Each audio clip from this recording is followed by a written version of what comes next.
the artist and the technician. This isn't just a nice saying.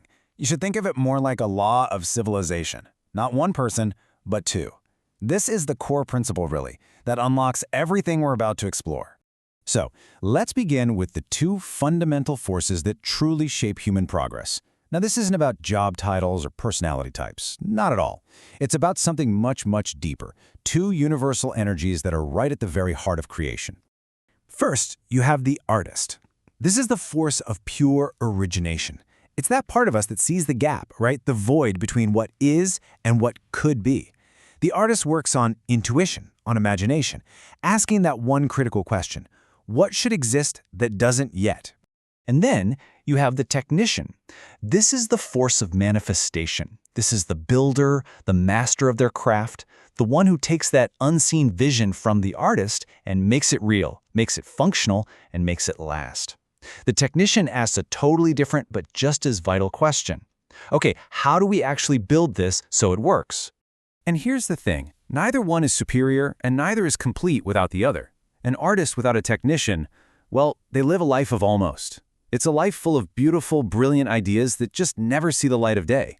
And a technician without an artist, they live a life of incredible skill, but it's spent building someone else's dream, never their own legacy. Honestly, both of these are just tragedies of incompletion. Now, this idea, this duality, it isn't some new theory. It's actually one of the oldest patterns in human history, and it's written right into the foundations of our greatest civilizations. So let's uncover the evidence together. Just look at the pattern. In ancient Egypt, the pharaoh held the vision, the artist, for a monument that would touch the heavens. But it was the architect, the technician, like Imhotep, who actually built it. In Scripture, God provides the divine vision, but it's Bezalel who brings the master craftsmanship. In Greece, the philosopher wrestled with the what and why, while the builder mastered the how. During the Islamic Golden Age, you had scholars and craftsmen working hand in hand, creating incredible breakthroughs. The pattern, once you see it, is just undeniable. The language in the Bible here is so precise. God gives Moses the complete artistic vision for the tabernacle. But he doesn't ask Moses to build it. No, he calls a specific individual, Bezalel, and fills him with the spirit of craftsmanship, the technical mastery needed to manifest a divine vision. Even this divine architecture required that partnership. And the ancient Greeks, they understood this so clearly they actually had distinct words for it. Episteme, that was theoretical knowledge. The what and the why, that's the domain of the artist. And then there was techne, practical knowledge, the skill of how to make things, the domain of the technician. They knew that true wisdom, what they called phronesis, was actually the mastery of both.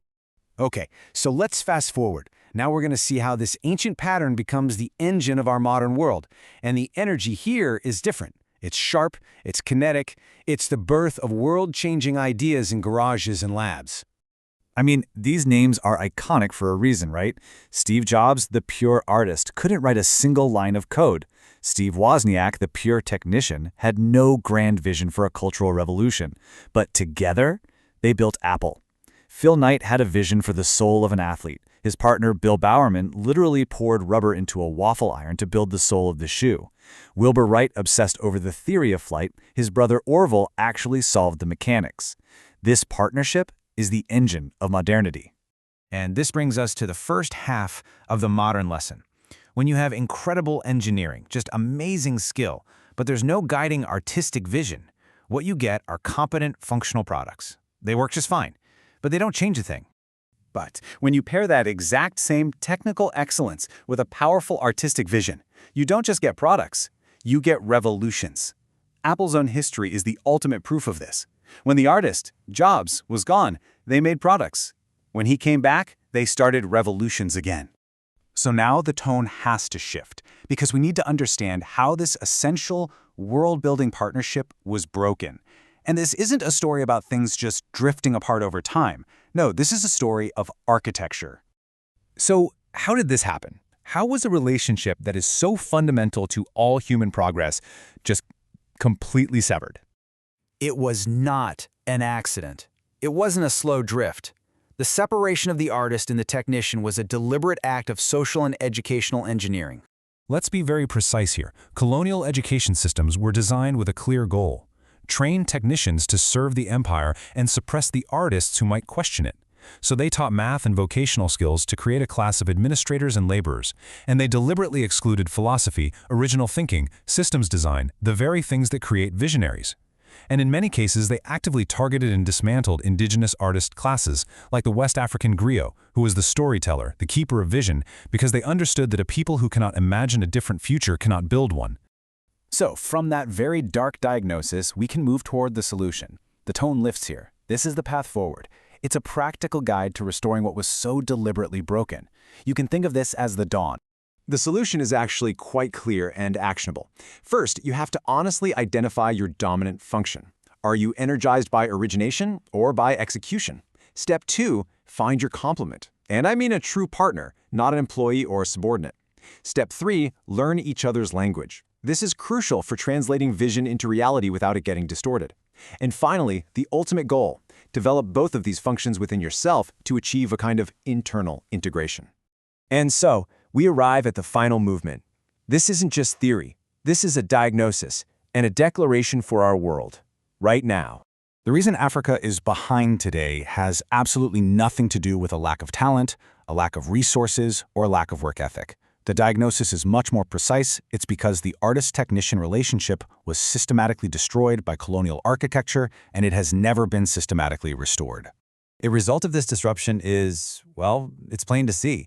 We have world-class African technicians, engineers, developers, doctors, but they're often building African versions of ideas that originated somewhere else.